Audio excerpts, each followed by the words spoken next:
آج جو کورٹ کا آرڈر ہے جسٹس عطر من اللہ والا، اس کو کچھ تو ہم نے اردو کے اندر ٹکرز بنائے ہیں، وہ پڑھ کے بتاتا ہوں، پھر اس کے موٹے موٹے پوائنٹس بھی پڑھوں گا۔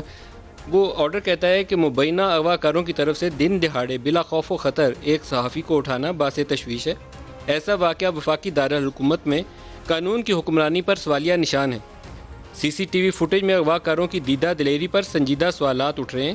یہ واقعات ایسے ملک میں ناقابل برداشت ہیں جہاں آئین عوام کو بنیادی حقوق کی گارنٹی دیتا ہے۔ آئین میں آرٹیکل ہے 1998۔ وفاقی دارالحکومت اور اسلام آباد انتظامیہ ایسے جرائم کے خاتمے کے لیے عزم کا اظہار کریں، کمٹمنٹ دکھائیں، بتائیں کہ ہم نے اس کا خاتمہ کرنا ہے۔ قانون کی حکمرانی ایسی ہو کہ کسی کو ایسا جرم کرنے کی جرأت نہ ہو۔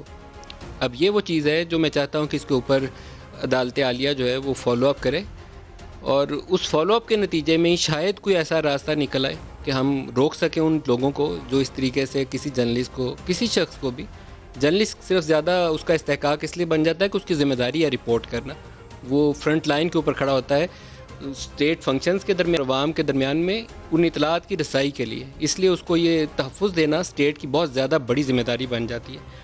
واقعہ حکومت کے لیے ٹیسٹ کیس ہے کہ وہ یقینی بنائے کہ اس میں اسٹیٹ یا اس کے ایجنٹ ملوث نہیں تھے۔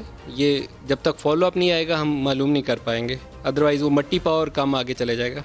صحافیوں کو خوفزدہ کرنے والوں کو نہ صرف گرفتار کیا جائے بلکہ انہیں آئندہ کے لیے مثال بنایا جائے۔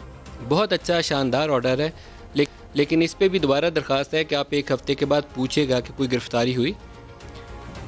پھر جارج ڈبلیو واشنگٹن کا ایک کال ہے جو انہوں نے کوٹ کیا کہ اگر آزادی اظہار چھین لی گئی تو ہمارے ہاتھ ذبح ہونے والے بکرے جیسا تو ہمارے ساتھ ذبح ہونے والے بکرے جیسا سلوک کیا جائے گا۔ یہ بہت بڑی بات ہے اگر سمجھ میں آ جائے۔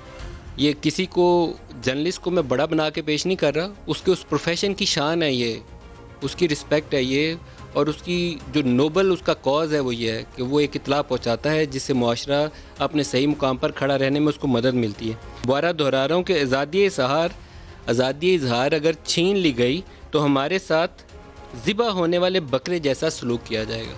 اب میرے خیال میں ہمارے پارلیمنٹیرین سارے بہت پڑھے لکھے سمجھدار لوگ ہیں، اور ڈیموکریسی کے استحکام کے لیے اس سے شاید بڑی اہمیت کہ جرنلزم فریڈم آف سپیچ رہے، آزادی رہے، اور وداؤٹ فیئر اینڈ فیور وہ شخص جو ہے رپورٹ کرنے میں حق بجانب طریقے سے آگے بڑھتا رہے، اس کے علاوہ اور کوئی طریقہ ہوتا نہیں ہے۔ عدالت نے جو بہت ساری آبزرویشنز پاس کیں اسی میں سے ایک ہے، یہ انہوں نے لکھا ہے کہ where the public office holders complacent if not then has the rule of law in the capital become so vulnerable and weak that criminals can commit grave crimes with such impunity and that too in police uniforms۔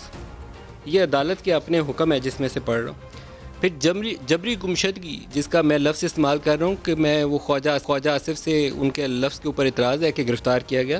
عدالت کہتی ہے abduction or enforced disappearance of any citizen is one of the gravest offences and thus cannot be tolerated in a society۔ بہت اچھی بات ہے، صرف اس کے اوپر ہمیں نتیجہ نکال دیں تاکہ آئندہ کا راستہ ہم روک سکیں اس چیز کا۔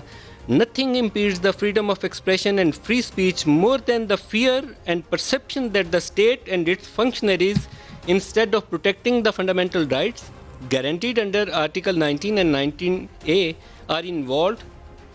are complacent in the impunity for crimes against the citizens۔ کہ اس سے زیادہ تو کوئی چیز نقصان پہنچا ہی نہیں سکتی کہ آپ یہ خوف پیدا کر دیں، ڈرا دیں جرنلسٹ کو کہ رپورٹ نہ کرنا، رپورٹ کیا تو تمہیں بھی کل کوئی اٹھا کے لے جائے گا۔ آئی ہوپ کہ یہ چیزیں سمجھ میں آ رہی ہوں ہمارے پارلیمنٹیرینز کے، کل یہ ان کے اوپر بھی کسی پہ بیت سکتی ہے۔ ماضی میں ہماری مثالیں موجود ہیں، ماشاءاللہ دور میں صوبائی اور قومی اسمبلی کے اراکین کو کیسے اٹھایا جاتا۔ اگر یہ جرنلسٹ رپورٹ کرنے کی اس وقت ہمت نہ رکھتے تو شاید بہت سارے کیسز منظر عام پر آتے ہی نہ، ویسے ہی ختم ہو جاتے۔